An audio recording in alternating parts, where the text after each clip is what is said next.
जय हिंद फ्रेंड्स, मैं प्रवीण आप सभी को अपने यूट्यूब चैनल पे स्वागत करता हूँ। आज मैं आपको आ, डेबिट कार्ड, एटीएम कार्ड और क्रेडिट कार्ड के बारे में डिटेल इन्फॉर्मेशन दूंगा। डिटेल में जानकारी आपको आ, देने की कोशिश करूंगा इस वीडियो में, तो मेरा वीडियो लास्ट तक ज़रूर देखें। सबसे पहली बात मैं बात करूंगा प्लास्टिक जो रुपया है, जो एटीएम कार्ड जिसको बोलते हैं एटीएम कार्ड, उसमें अलग अलग प्रकार के कार्ड आते हैं, जैसे मास्टर कार्ड हैं, वीज़ा कार्ड हैं और रुपे कार्ड हैं।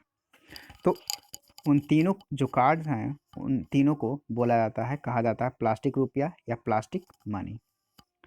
अब सबसे पहले बात कर लेते हैं दोस्तों एटीएम। इसका फुल फॉर्म है, पूरा नाम क्या होता है, ऑटोमेटेड टेलर मशीन, जो कि हम सभी जानते हैं। फादर ऑफ एटीएम, जो फादर का पिता है जिन्होंने एटीएम को बनाया है, उनका नाम है जॉन सेल्फर्ड बैरन। यहाँ पे हमने लिख रखा है, आप देख सकते हैं। और इनका जो जन्म हुआ था ये 23 जून 1925 को हुआ था दोस्तों। और जो एटीएम की जो इन्होंने जो बनाई थी, खोज की थी, इसीलिए इनका नाम फादर ऑफ एटीएम पड़ा है, वो 27 जून 1967 को किया था। ये एक बहुत बड़ी उपलब्धि है। आज के डेट में भी आप देख सकते हैं इसकी कितनी ज़रूरत है। आगे की ओर मैं आपको लेकर के चलता हूँ। आप यहाँ पे देखिए, ये कहाँ के रहने वाले थे, ये मेघालय राज्य के शिलोंग, इंडिया के रहने वाले थे दोस्तों। इनका बर्थ प्लेस है, जो हमने लिख रखा है कहाँ, मेघालय राज्य के शिलोंग में जगह पे, जो इंडिया में है, आप लोग सभी जानते हैं। तो एक तरीके से ये भारतीय है, ये बहुत गौरव की बात है हमारे लिए। यहाँ पे देखिए, अब प्रोसेस के बारे में बताते हैं कि कैसे कैसे क्या होता है और कैसे होता था। पहले देखिए, यहाँ पे हमने लिखा है, पहले पैसा निकालने के लिए फॉर्म भरना पड़ता था। आज भी हम लोग पैसा निकालने के लिए फॉर्म भरते हैं, पहले भी यही प्रोसेस होती थी। जब एटीएम कार्ड नहीं आई थी, एटीएम का जो खोज हुआ, जो निर्माण हुआ, जो बनाया गया, वो नहीं था, तो उस समय क्या होता था कि पैसा निकालने के लिए फॉर्म को भरा जाता था, जैसे आज भरा जाता है, बहुत सारे लोग भरते हैं। दूसरी बात, चेक भरकर भी पैसा निकाला जाता था या किसी को दिया जाता था। तीसरा ये प्रोसेस है, यह प्रोसेस ज़्यादा सिक्योर होता था। अब देखिए, अगर आप वहाँ बैंक में जा कर के निकालिएगा या चेक के माध्यम से या फॉर्म फिल करने के बाद फॉर्म भरने के माध्यम से, तो वो ज़्यादा सिक्योर होता है। अब एटीएम में ऐसी बात नहीं है, जो कि मैं आपको आगे की जानकारी दूंगा।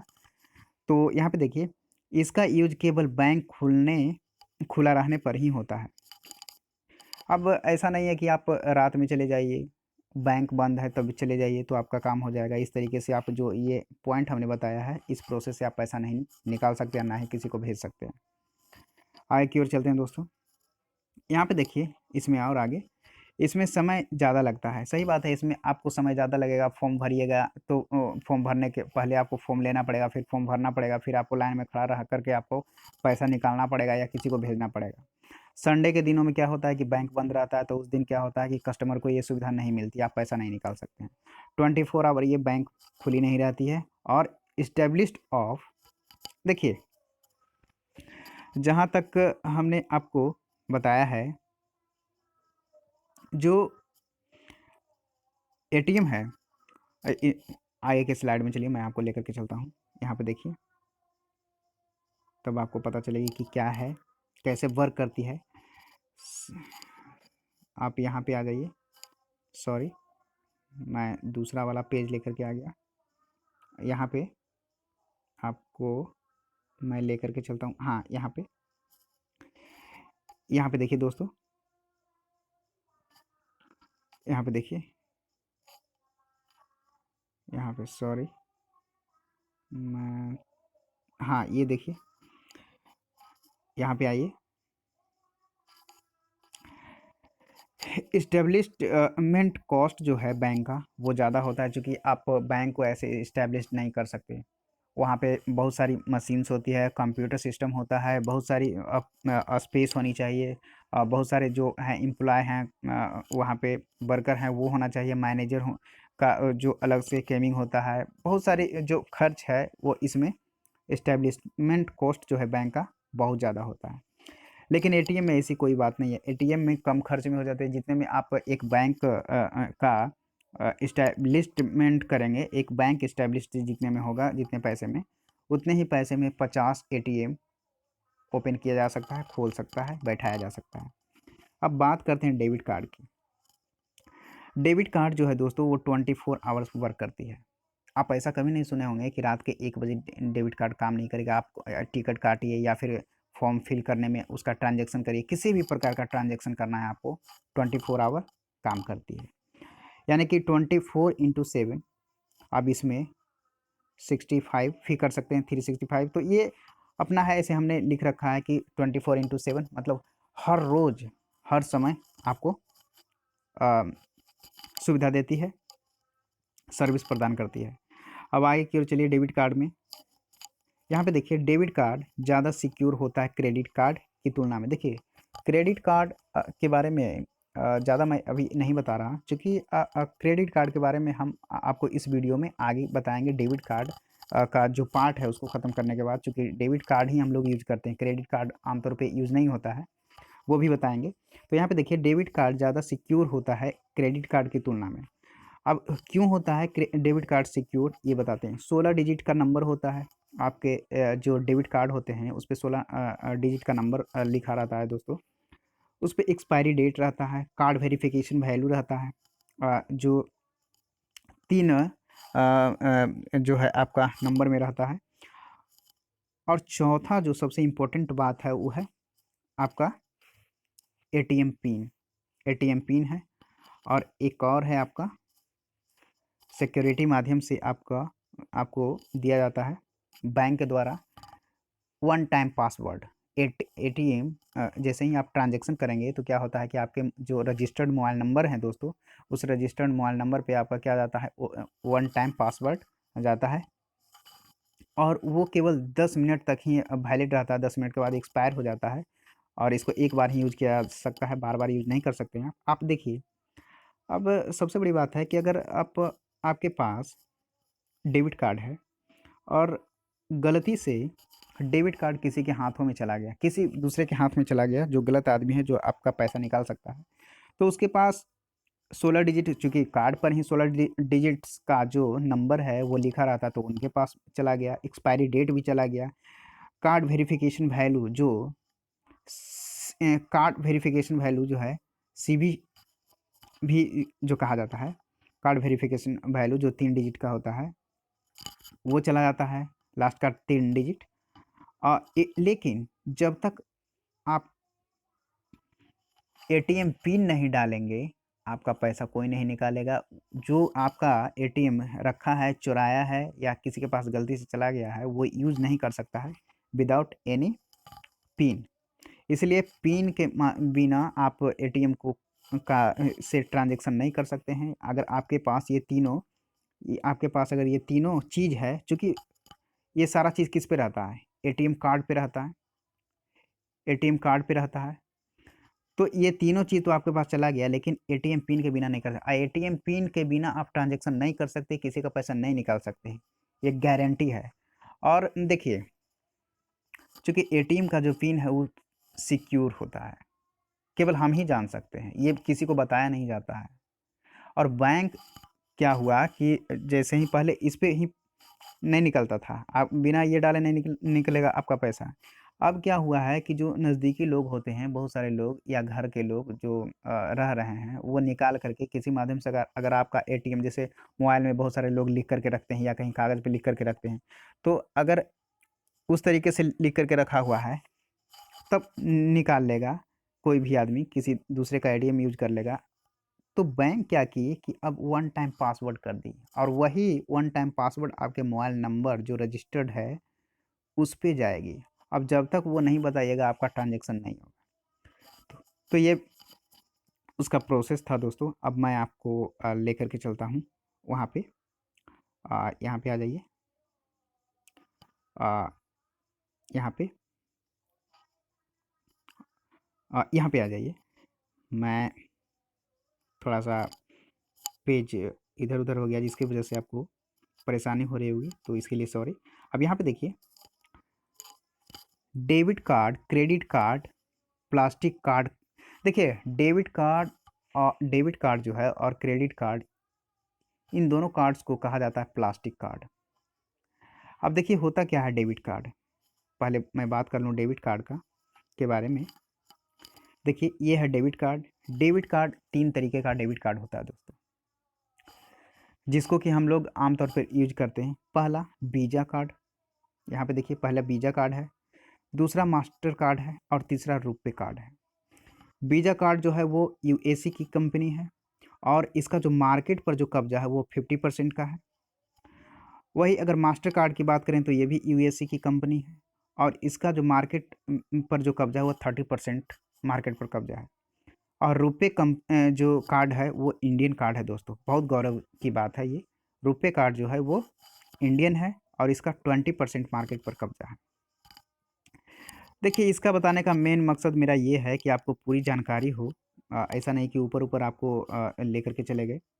अब देखिए इसका यूज होने का जो 50% सबसे ज़्यादा यूज हो रही है यूएसए कार्ड की वीज़ा कार्ड है और मास्टर कार्ड का 30% और 20% जो है रुपे कार्ड जो इंडियन है। देखिए हम लोग को स्वदेशी अपनाना चाहिए। अब कुछ भी होता है सबसे पहले हम लोग चाहते हैं कि नहीं भाई, अब ये भी इंटरनेशनल ट्रांजेक्शन करवाती है, ये भी करवाती है, लेकिन रुपे कार्ड जो है अगर इसमें जब तक आपको प्लैटिनम कार्ड नहीं मिला तो आप इंटरनेशनल ये ट्रांजेक्शन नहीं कर सकते। अब जिसके अकाउंट में 25,000 है वो कहेगा कि भैया हमको प्लैटिनम कार्ड दे दो। क्यों? 25,000 में कोई विदेश जाएगा क्या? जब विदेश ही नहीं जाओगे भैया तो प्लैटिनम कार्ड का क्या यूज है, क्या करोगे? लेकिन उनको चाहिए इंटरनेशनल कार्ड, तो इंटरनेशनल कार्ड लेने के लिए वीज़ा में चले जाते हैं या मास्टर कार्ड में चले जाते हैं। दोनों यूएसए की कंपनी है और जो भी इस कार्ड का जो प्रॉफिट आता है वो अदर कंट्री में चला जाता है, यूएसए में चला जाता है, विदेश चला जाता है। इसीलिए हम लोग को अपनाना चाहिए ये रुपे कार्ड। इसमें भी अगर आपको ज़्यादा ट्रांजेक्शन करवानी है या ज़्यादा पैसे का ट्रांजेक्शन लेन देन करना है तो आप प्लैटिनम कार्ड का यूज कर सकते हैं। चलिए अब यहाँ पे देखिए होता क्या था, पहले पहले यहाँ पे हमने लिख रखा था कि आपको कोई परेशानी ना हो।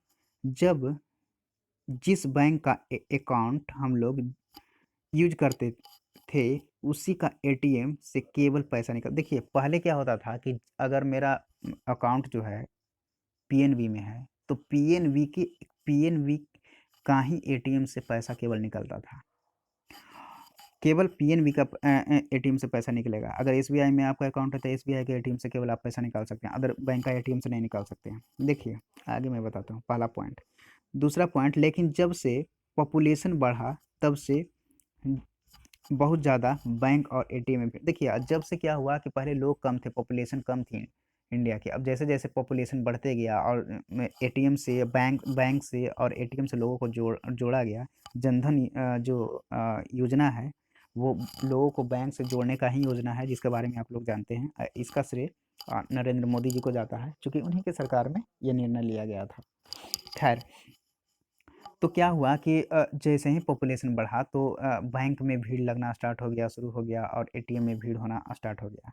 तो इसके लिए बैंक ने एक सोचा कि इसके लिए हम लोग को एक दूसरा नियम अपनाना पड़ेगा, दूसरा प्रोसेस लानी होगी, दूसरी तरीके का वो सर्विस देना होगा। अब ये देखिए क्या किए, आए की ओर मैं आपको लेकर के चलता हूँ। ये देखिए यह सारा खेल किस चीज़ का था? डाटा ट्रांसमिशन का। अब देखिए ये डाटा ट्रांसमिशन क्या है? डाटा ट्रांसमिशन वो है कि किसी बैंक का जो कोई कस्टमर है जिसका अकाउंट किसी दूसरे बैंक में है और वो दूसरे बैंक को देना चाह, क्योंकि देखिए बिना डाटा का मेरा इन्फॉर्मेशन बैंक में नहीं रह सकता है। एक डाटा के माध्यम से ही बहुत सारे भाई कस्टमर एक दो गो 10 गो नहीं है, हज़ारों लाखों में है। तो हज़ारों लाखों में जब कस्टमर है तो उसका एक डाटा तैयार करके ही, डाटा के माध्यम से ही उसके जो ऑल ओवर जो इन्फॉर्मेशन है, अकाउंट डिटेल्स है, उसको रखा जाता है। तो यह सारा खेल किस चीज़ का है? डाटा ट्रांसमिशन का है। था, क्योंकि कोई भी बैंक अपनी कस्टमर का डाटा दूसरे बैंक को नहीं देना। अब देखिए अगर मेरा अकाउंट अगर एसबीआई में है और ऐसा तो नहीं है कि एसबीआई कहेगा कि अरे भैया मेरे पास कस्टमर ज़्यादा है, हम तुमको दे देते हैं। ऐसा तो करेगा नहीं। हर बैंक चाहती है कि हम हमारे बैंक में कस्टमर ज़्यादा हो, ताकि हमारे बैंक को प्रॉफिट ज़्यादा मिले, ब्याज ज़्यादा मिले, चार्जेस ज़्यादा कटे, तो उससे फ़ायदा ज़्यादा हो। वो क्या करता है कि अगर डाटा ट्रांसमिशन कर देगा, डाटा अगर एक बैंक से दूसरे बैंक में चला जाएगा, तो वो क्या करता है कि जो बड़े-बड़े जो पार्टीज़ होते हैं, बड़े-बड़े जो कस्टमर हैं, करोड़ों रुपए रखने वाले कस्टमर हैं, उनको वो क्या करता है कि फ़ोन करना स्टार्ट कर देता है, मैसेज करना स्टार्ट कर देता है कि सर हम आपसे आपको उस बैंक से ज़्यादा हम आपको प्रॉफ़िट देंगे। तो इस तरीके का घटना ना घटे, जिसके लिए कि डाटा ट्रांसमिशन बैंक के द्वारा नहीं किया जाता है। अपना कस्टमर का जो जो अपना कस्टमर होता है बैंक का, वो किसी दूसरे को नहीं देना चाहती है। नेक्स्ट आपको लेकर के मैं चलता हूँ। यहाँ पे आइए। यहाँ पे ये देखिए, यहाँ पे सॉरी, यहाँ पे, हाँ, यहाँ पे आ जाइए। देखिए, यहाँ पे अ, अगर मेरा खाता पीएनबी में है, मान लीजिए कि मेरा खाता क्या है, पीएनबी में है, तो कस्टमर का सारा डाटा कार्ड नेटवर्क को देता है। अब देखिए, अगर कोई कस्टमर, जैसे मेरा खाता अगर मान लीजिए कि पंजाब नेशनल बैंक पीएनबी में है, ठीक? अब जो कस्टमर का जो सारा डाटा है, वो पंजाब नेशनल बैंक किसको देती है? कार्ड नेटवर्क को देती है। अब कार्ड नेटवर्क क्या है? तो कार्ड नेटवर्क वो होता है जो हम लोग कार्ड लेते हैं, उस पे लिखा रहता है वीज़ा, मास्टर कार्ड और रुपे। यही 3 वो कार्ड जनरली हम लोग यूज़ करते हैं, जो कि हम आपको पिक्चर के माध्यम से भी फिगर के माध्यम से भी आपको दिखाएँगे। लेकिन पहले समझ लीजिए कि कोई भी बैंक जो है, किसी भी कस्टमर का जो डाटा है, जो सारी इन्फॉर्मेशन है, वो किसको देती है? तो वो कार्ड नेटवर्क को देती है। जैसे मेरा खाता अगर अकाउंट खाता जो है वो पंजाब नेशनल बैंक में है, तो हम पंजाब नेशनल बैंक के कस्टमर हुए, और पंजाब नेशनल बैंक जो है मेरा डाटा किसको ट्रांसमिशन करेगा, किसको देगा? तो कार्ड नेटवर्क को देगा। अब कार्ड नेटवर्क क्या है? तो जो वीज़ा, मास्टर कार्ड और रुपे जो कार्ड पे लिखा रहता है, वो तीनों कार्ड नेटवर्क कहलाता है दोस्तों। वही कार्ड नेटवर्क है। और ये इन्फॉर्मेशन किसको देता है? उस कार्ड नेटवर्क को देता है, कार्ड को देता है, जिसको हम लोग कार्ड देखते हैं, एटीएम का, वही कार्ड नेटवर्क है। इनका अलग-अलग नाम है, अलग-अलग नाम से आती है, जैसे वीज़ा है, मास्टर है और रुपे है, अलग-अलग कंपनी की है। चलिए आगे की ओर चलते हैं। यहाँ पे देखिए, मेरी जानकारी 2 लोगों के पास अब चली गई। किसके-किसके पास? एक तो जिस बैंक में मेरा अकाउंट है, उस बैंक के पास है मेरा सारा डिटेल, सारी जानकारी, और दूसरा कार्ड नेटवर्क को मेरा जानकारी चला गया। चूँकि देखिए, कार्ड नेटवर्क इसलिए बनाया गया था चूँकि लोगों जो कस्टमर हैं, उनको किसी भी बैंक के एटीएम से, किसी भी बैंक में उनका अकाउंट हो, और वो किसी भी दूसरे बैंक के एटीएम से निकालना चाहते हैं पैसा, तो उसके लिए कार्ड नेटवर्क के माध्यम से ही निकलेगा। इसीलिए कार्ड नेटवर्क को लाया गया बैंक के द्वारा। अब यहाँ पे देखिए, अब मेरी जो सारी जानकारी है वो 2 लोगों के पास है। एक तो बैंक जिसमें मेरा अकाउंट है, खाता है, और दूसरा कार्ड नेटवर्क को। अब यहाँ पे देखिए सारा खेल कैसे होता है, मैं आपको बताता हूँ। यहाँ पे देखेंगे, देखिए इनका एक नियम होता है, कार्ड जो नेटवर्क है उनका एक नियम होता है कि कस्टमर का डाटा किसी को नहीं बताते। अब देखिए, कार्ड नेटवर्क का एक अपना नियम होता है, अपना एक उनका रूल रेगुलेशन है कि वो किसी भी कस्टमर का डाटा किसी दूसरे को नहीं बताएंगे। अब देखिए क्या होता है, अगर मेरा पैसा एसबीआई में है, पैसा अगर मेरा पैसा एसबीआई में है, और हम चाह रहे हैं कि पंजाब नेशनल बैंक के एटीएम से पैसा निकालें, ये क्या करेगा? इससे डायरेक्ट पूछ नहीं सकता है कि भैया उसके बारे में, जो कस्टमर है उसका डाटा दो। और अगर पूछा भी गलती से पीएनबी वाला, तो एसबीआई वाला उसको, कस्टमर अपना जो कस्टमर है उसका एसबीआई का, वो उसका डाटा पीएनबी को बताएगा नहीं। तो जैसे ही हम लोग कार्ड लगाते हैं, तो ये प्रोसेस होती है। अब उसके लिए क्या हुआ कि वो कार्ड नेटवर्क को लाया। अब एसबीआई जो है कार्ड नेटवर्क को अपना सारा डाटा देती है, और उसको बोलती है कि आप किसी को, चूँकि उसका देखिए कार्ड नेटवर्क का हमने पहले ही बताया कि कार्ड नेटवर्क का एक अपना प्रोसेस है कि वो किसी को अपना कस्टमर का डाटा शेयर नहीं करती है। अब फिर से आप लोग समझ लीजिए, अगर मेरा खाता, मेरा पैसा एसबीआई में है और पंजाब नेशनल बैंक के एटीएम से हम निकालना चाहते हैं, एटीएम से निकालना चाहते हैं, तो क्या करेगा कि पंजाब नेशनल बैंक जो है पीएनबी, इससे पूछेगी कि भैया डाटा दे दो, लेकिन वो डाटा देगी नहीं। तो इसीलिए ये पूछेगा नहीं, पूछने से पहले सोचेगा कि अगर पूछेंगे तो बता देगा, लेकिन ये डाटा बताएगी नहीं। पूछने के बाद ये डाटा एसबीआई नहीं बताएगी।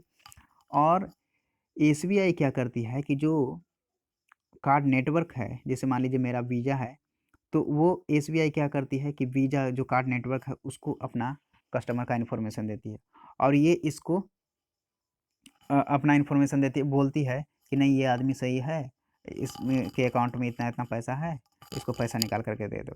तो इन्फॉर्मेशन डाटा देती है कि कौन, वीज़ा पीएनबी को देती है। इस तरीके से एटीएम कार्ड काम करती है और कार्ड नेटवर्क के द्वारा होता है ये सब सारी चीज़। अब आगे देख लीजिए, किसी भी बैंक का पैसा किसी भी बैंक एटीएम से निकाला जाता है, और वो किस माध्यम से निकाला जाता है, कार्ड नेटवर्क के माध्यम से। अब देखिए किसी भी बैंक का पैसा आप किसी भी बैंक के एटीएम से, किसी दूसरे बैंक के एटीएम से भी आप इजीली निकाल सकते हैं आज के दौर पे। वो किसके माध्यम से होता है, तो वो कार्ड नेटवर्क के माध्यम से। कार्ड नेटवर्क है क्या, तो कार्ड नेटवर्क जैसे हम लोग वीज़ा यूज़ करते हैं, वीज़ा कार्ड हो गया, मास्टर कार्ड जो कार्ड पे लिखा रहता है, और ये रुपए कार्ड, तो ये तीनों है जो कार्ड नेटवर्क है, और इसके माध्यम से पैसा क्या होता है कि निकाला जाता है, ट्रांसफर किया जाता है। अब देखिए कार्ड नेटवर्क का एक अपना बहुत बड़ा रोल है दोस्तों, बहुत बड़ी फ़ायदा है, बहुत बड़ा फ़ायदा है ग्राहकों को, एक वरदान है। आप देखिए कैसे एटीएम कार्ड प्रोवाइड कराता है कौन, कार्ड नेटवर्क। आप देखिए एटीएम कार्ड कौन प्रोवाइड कराता है, तो कार्ड नेटवर्क कराता है। ओटीपी कौन भेजता है, तो कार्ड नेटवर्क भेजता है। कार्ड ब्लॉक कौन करता है, कार्ड खो जाने के बाद कार्ड ब्लॉक कौन करता है, कार्ड नेटवर्क ब्लॉक करता है। तो ये सारी की सारी और भी बहुत सारी फैसिलिटी है जो कस्टमर को कार्ड नेटवर्क के द्वारा दी जाती है।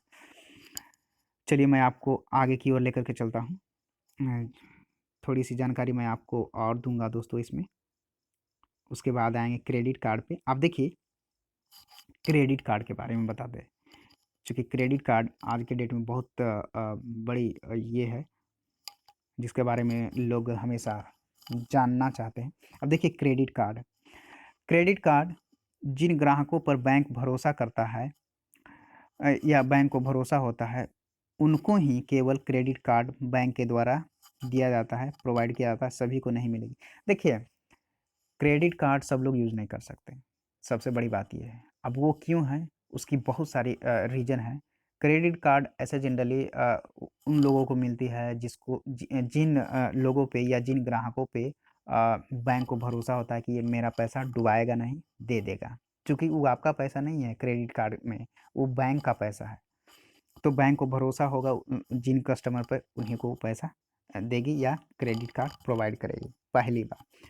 दूसरी बात, वो सिक्योरिटी के माध्यम से बहुत कमज़ोर होती है as compare as debit card security के माध्यम से बहुत ज़्यादा स्ट्रांग होती है। अब उसका बहुत सारा रीज़न है, चूँकि देखिए अब जैसे ही हम कहीं पे शॉपिंग करते हैं तो क्या होता है कि शॉपिंग करने जाइएगा तो वहाँ पे एक स्वैपिंग मशीन होती है। वहाँ पे कार्ड को इस घेरे जैसा रहता है, उसमें स्वैप करना होता है, और वहाँ पे जैसे ही आप स्वैप करेंगे, तो जैसे ही डेबिट कार्ड हम लोग करते हैं तो स्वैप करने के बाद पहले आपका अमाउंट दिखाएगा उसको कि कितना उसको काटना है, कितना का शॉपिंग हम किए हैं वो दिखाता है उस मशीन में। उसके बाद डेबिट कार्ड को स्वैप करेंगे, डेबिट कार्ड के बारे में बता रहे हैं दोस्तों इसीलिए ध्यान से सुनेंगे। डेबिट कार्ड को स्वैप करेंगे, स्वैप करने के बाद उसमें क्या होता है कि आपका पिन नंबर डाला जाता है, जो कि डेबिट कार्ड के माध्यम से ही मिलेगी, क्रेडिट कार्ड में पिन नंबर नहीं होती है। और वो नंबर डालने के बाद आपका पैसा डिडक्ट किया जाता है आपके अकाउंट से। लेकिन क्रेडिट कार्ड में ऐसी कोई बात नहीं है। क्रेडिट कार्ड में जैसे ही आप मशीन में स्वैप करेंगे, तो स्वैप करने के बाद क्या होता है कि जो भी अमाउंट होता है वो आपका ईज़िली और इमीडिएटली कट जाती है। तो ये एक वो फैसिलिटी नहीं है उसमें। और भी बहुत सारी फैसिलिटी नहीं है जो आगे हम देखते हैं। यहाँ पे देखिए, यहाँ पे loan limits by bank through credit card. देखिए क्रेडिट कार्ड का एक अपना लिमिटेशन है जो आपको बैंक के द्वारा दी जाती है। स्टार्टिंग में आपको 25,000 दी जाएगी और लास्ट में आप ज़्यादा से ज़्यादा 3 लाख, कम से कम 25,000 शुरू में और लास्ट में 3 लाख तक का ही आपको लोन मिलेगी क्रेडिट कार्ड के माध्यम से। आप ऐसा नहीं कि आप 10 लाख ले लीजिए, अब ऐसा नहीं होता है। सबसे पहली चीज़। दूसरी बात जो है, यहाँ पे देखिए, बिना बैंक गए या किसी से मांगे तुरंत लोन मिल जाता है। आपको बैंक जाना भी नहीं पड़ेगा, किसी के पास जाना भी नहीं पड़ेगा पैसों के लिए, आपको तुरंत में लोन मिल जाती है, तुरंत में पैसा मिल जाएगी और 30 से 40 दिन तक इस पर कोई ब्याज नहीं लगता। सबसे बड़ी बात है, 30 से 40 दिन तक आप जो क्रेडिट कार्ड के माध्यम से लोन लेना चाहते हैं बिना बैंक गए या बिना किसी के पास गए, वो 30 से 40 दिन तक आप पर उसका वो बैंक के द्वारा कोई ब्याज नहीं लिया जाएगा। बहुत अच्छी बात है। अब यहाँ पे देखिए, और ये डिपेंड किस पे करता है कि आपका जो अकाउंट है वो किस कंपनी के बैंक में है या किस बैंक में है। और पहली बात ये होती है कि आपका जो बैंक अकाउंट है वो किस बैंक की कंपनी में है, सॉरी किस कंपनी के बैंक में है या किस बैंक में है बोल सकते हैं। दूसरी कि आपका जो लोन का जो अमाउंट है वो कितना है, उस पर भी डिपेंड करेगा कि 30 दिन का देना है या 40 दिन का देना है। खैर, अब देखिए एक चीज़ और मैं आपको बताता हूँ। यहाँ पे देखिए, क्रेडिट कार्ड डेबिट कार्ड की तुलना में ज़्यादा ऑफर देखिए, क्रेडिट कार्ड जो है डेबिट कार्ड की तुलना में ज़्यादा ऑफर प्रोवाइड करती है। अब क्रेडिट बहुत सारे ऐसे हैं, बहुत सारे नहीं बोलेंगे, कुछ ऐसी कंपनी है या कुछ ऐसी चीज़ें जगह हैं या वेबसाइट है जिस पे केवल क्रेडिट कार्ड के माध्यम से ही आप ट्रांजेक्शन कर सकते हैं। लेकिन बहुत कम ही ऐसा होता है, जगह है या कम ही ऐसी चीज़ होती है, ज़्यादातर आपको डेबिट कार्ड भी मिलेंगे। अब यहाँ पे देखिए, डेबिट कार्ड के नुकसान क्या है, नुकसान क्या है, सॉरी नुकसान सॉरी क्रेडिट कार्ड के फ़ायदा क्या है, फ़ायदे। पहला, कैशबैक बहुत ज़्यादा मिलता है। दूसरा, रिवार्ड, इसमें रिवार्ड मिलते हैं कॉइन में, जो कॉइन्स मिलता है वो रिवार्ड के रूप में मिलते हैं हम लोगों को। जैसे कि आप फ़ोन पे चलाते हैं या फिर और भी पेटीएम है, ये सब सारे के सारे, तो वहाँ पे आपको रिवार्ड मिलते हैं कॉइन के रूप में।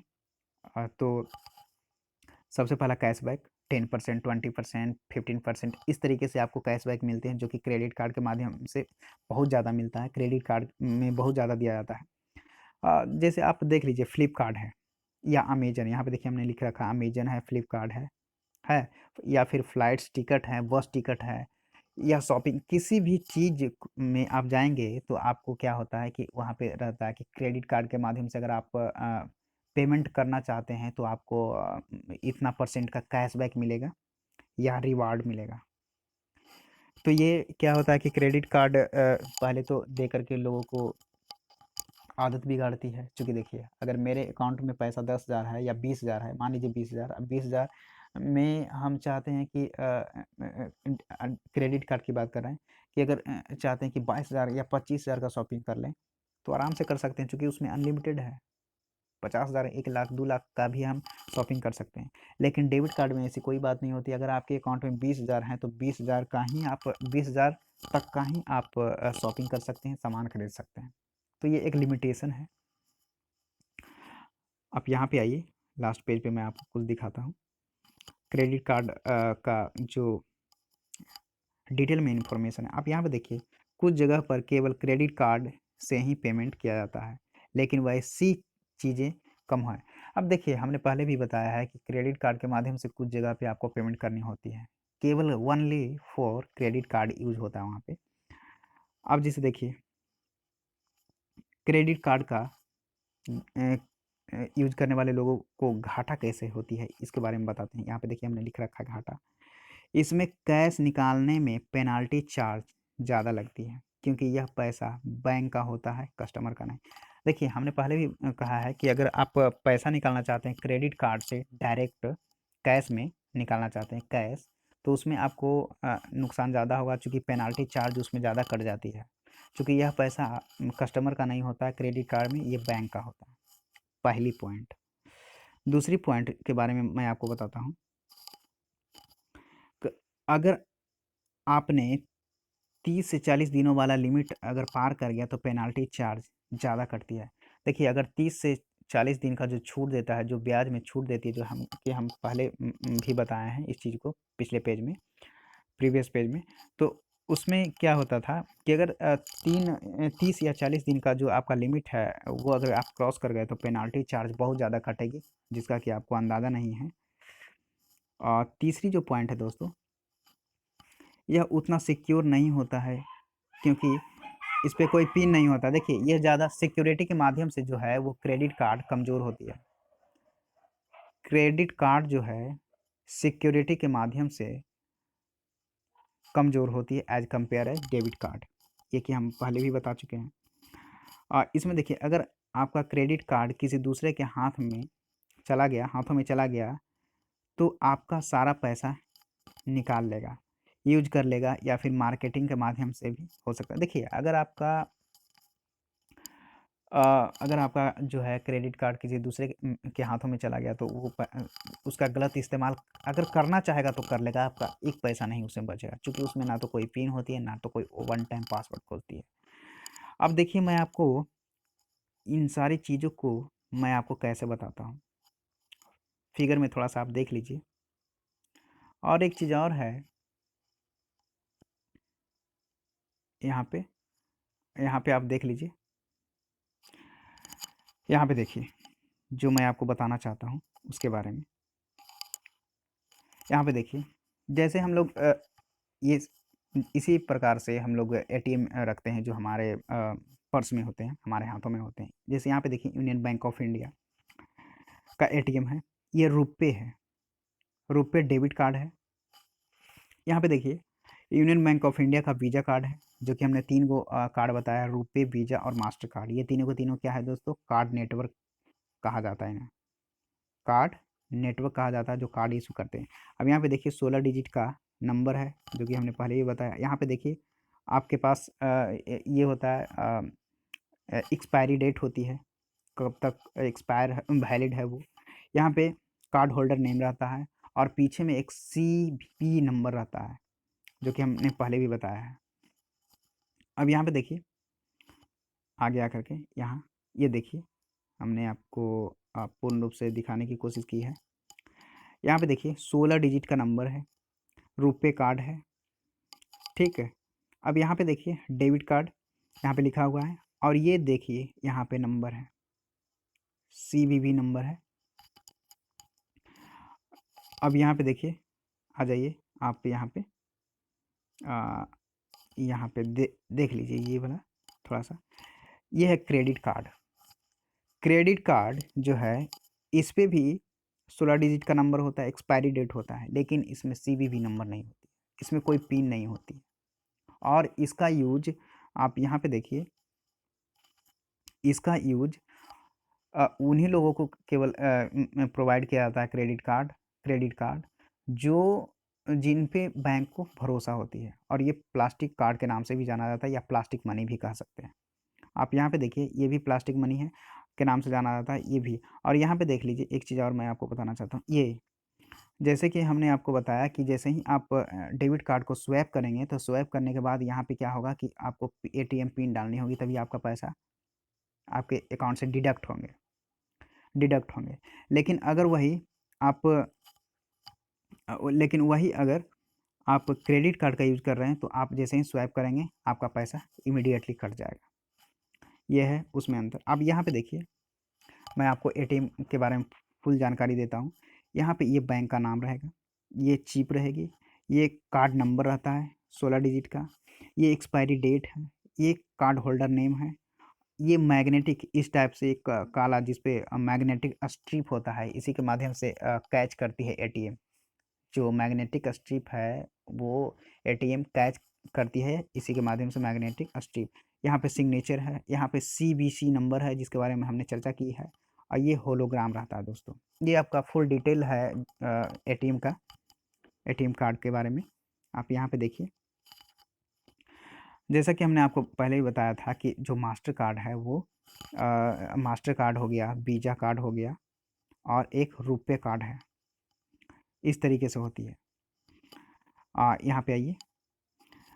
अब एक चीज़ और मैं आपको बताना चाहता हूँ कि जो मास्टर कार्ड है उसको बैन कर दिया गया है, बंद कर दिया गया है। उसका एक रीज़न जो है बंद कर दिया गया है कि आप आरबीआई के द्वारा आरबीआई के द्वारा मास्टर कार्ड को अब आगे कार्ड बनाने की परमिशन नहीं दी गई है उनको। अब जो कार्ड पहले से बना हुआ है केवल वही बना रहेगा, अब आगे आप बना नहीं सकते हैं। तो वो इसलिए किया गया है क्योंकि सारा लोचा किसका है, डाटा का है, डाटा ट्रांसमिशन का, यानी कि डाटा का है कि डाटा आप कैसे रखेंगे। आरबीआई का कहना है कि जो डाटा है वो आप, चूँकि देखिए जो मास्टर कार्ड है वो कहाँ की कंपनी है, यूएसए की, और इसका मार्केट पर कितना कब्जा है, 30% मार्केट पर इसका कब्जा है मास्टर कार्ड का। और मास्टर चूँकि सारा जो डाटा है एक पेन ड्राइव में होता है। अब बहुत ज़्यादा कस्टमर का डाटा है तो पेन ड्राइव में ना होकर के एक हार्ड डिस्क में है। अब ऐसे ऐसे हार्ड डिस्क जो है, हार्ड डिस्क, बहुत सारे हार्ड डिस्क होंगे। अब बहुत सारे जब हार्ड डिस्क होंगे तो उनको एक इस तरीके का बिल्डिंग बनानी होगी। ऐसे तो होगा नहीं कि भैया आप एक में रख लीजिए, चूँकि बहुत सारा लोगों का, बहुत सारा कस्टमर है, कस्टमर की जनसंख्या बहुत ज़्यादा है, तादाद बहुत ज़्यादा है, तो एक हार्ड डिस्क में नहीं आएगी। तो आरबीआई का कहना था कि भैया आप मास्टर कार्ड के बारे में मैं बता रहा हूँ, मास्टर कार्ड के बारे में, क्योंकि सारा दिक्कत मास्टर कार्ड में ही है कि आप जो सारा जो हमारे जो देश का जो कस्टमर है, आरबीआई का कहना था कि जो हमारे जो कस्टमर हैं उनका सारा डाटा जो है आप एक डिस्क में भर करके या डिस्क के माध्यम से आप यूएस से लेकर के चले जाते हो। अब वहाँ से क्या करती है कि सारा कस्टमर का डाटा उनके पास चला जाता है, और वो क्या करेंगे कि उसका गलत इस्तेमाल कर सकते हैं या किसी दूसरे बैंक में उसका ट्रांसफ़र कर सकते हैं, उनको परेशान कर सकते हैं कि भैया आप, अब मान लीजिए कि किसी दूसरे को दे दिए या कुछ गलत उनके साथ कर सकते हैं वो। तो आरबीआई ने कहा कि भैया आप जो भी हार्ड डिस्क में जो इन्फॉर्मेशन, जो डाटा आपने रखा है हमारे देश का कस्टमर का, वो आप इंडिया में ही खोल दीजिए। एक बिल्डिंग बना लीजिए और इस बिल्डिंग में आप उन सारे डाटा को क्या करें, आप रखें। तो उन्होंने कहा कि नहीं, उन्होंने नहीं किया। तो नहीं करने के बाद क्या, आरबीआई ने कहा कि नहीं, तो आप आगे क्या करेंगे कि आपको आपको आगे कार्ड बनाने की परमिशन नहीं दी जाएगी। मास्टर कार्ड को आरबीआई ने कहा कि आपको आगे कार्ड बनाने की परमिशन नहीं दी जाएगी जब तक कि आप उसका जो हार्ड डिस्क है, उसका जो इन्फॉर्मेशन, जो हार्ड डिस्क, जिस हार्ड डिस्क में रहता है, उन सारे हार्ड डिस्क को इंडिया में ना इस्टेब्लिश करें, इंडिया में ना रखें। तो इसीलिए इंडिया में रखने के लिए आपको, अब ऐसे तो रख नहीं सकते क्योंकि भाई इलेक्ट्रॉनिक्स पार्ट्स है, इलेक्ट्रॉनिक पार्ट्स है, तो इलेक्ट्रॉनिक पार्ट्स को तो आप ऐसे नहीं धूप में छोड़ दीजिएगा, उसके लिए आपको बिल्डिंग बनानी होगी। तो इस तरीके से मास्टर कार्ड नहीं कर पाए, तो इसीलिए वो बैन कर दिया। जब तक मास्टर कार्ड उसके रख रखाव का व्यवस्था नहीं कर लेती है जो सारा डाटा है कस्टमर का, तब तक आरबीआई मास्टर कार्ड को नया कार्ड बनाने की मंजूरी नहीं देगी। तो यही एक इन्फॉर्मेशन थी। अब यहाँ पे देखिए, अब बहुत सारे लोग ऐसे होते हैं जो यूपीआई के माध्यम से क्या करते हैं कि पेमेंट करते हैं। तो ये भी बहुत अच्छी बात है। आज के डेट में देखिए इसका कितना बहुत ज़्यादा ब्रॉड तौर पे इसका यूज हो रहा है। आप लोग हर घर में, अगर एक भाई दूसरे भाई को, एक लोग दूसरे लोग को अगर भेजना चाहते हैं तो विदिन सेकंड चला जाता है, मनी ट्रांसफ़र हो जाती है। तो इसका अपना भी एक यूज है। अब यहाँ पे देखिए, थोड़ा सा मैं रुपे कार्ड की बात कर लूँ, ये रुपे कार्ड की बात कर लूँ। 25,000 अगर आपके अकाउंट में है या कम पैसा है तो आप रुपे कार्ड का यूज़ कर सकते हैं। लेकिन अगर वही आपको इंटरनेशनल जगह पे जानी है या इंटरनेशनल सफ़र करनी है या विदेश जानी है तो उसके लिए प्लैटिनम कार्ड का यूज़ होता है। और प्लैटिनम कार्ड जब तक आप यूज़ नहीं करेंगे तब तक आपको इससे कोई ट्रांजेक्शन होगा नहीं। तो इसीलिए प्लैटिनम कार्ड आया किसमें, रुपए में, और ये पूर्ण रूप से स्वदेशी है, इंडियन है, इसीलिए इंडियन है, इसीलिए इसका यूज़ करें ज़्यादा तौर पे ताकि इंडिया का पैसा इंडिया में रहे। यही मेरा मेन मोटो था। अब ये देखिए एक चीज़ और मैं बता दूँ आपको इस फिगर के माध्यम से। मैं वहाँ पे कह रहा था कि कार्ड नेटवर्क के बारे में। अब कार्ड नेटवर्क के बारे में यही 3 वो चीज़ है दोस्तों जो कार्ड नेटवर्क को प्रदर्शित करती है। रुपे जो इंडियन है, मास्टर कार्ड रुपए जो इंडियन है और इसका मार्केट पे जो पकड़ है वो 20% है। वही मास्टर कार्ड जो यूएसई की कंपनी है इसका 30% मार्केट पर कब्जा है। और वही वीज़ा है जो यूएसई की कंपनी है, ये दोनों यूएसई की कंपनी है और इसका 50% मार्केट पर कब्जा है। तो ये तीनों के तीनों क्या है, कार्ड नेटवर्क है। सो थैंक यू, जय हिंद। मेरा वीडियो देखने के लिए आप सभी लोगों को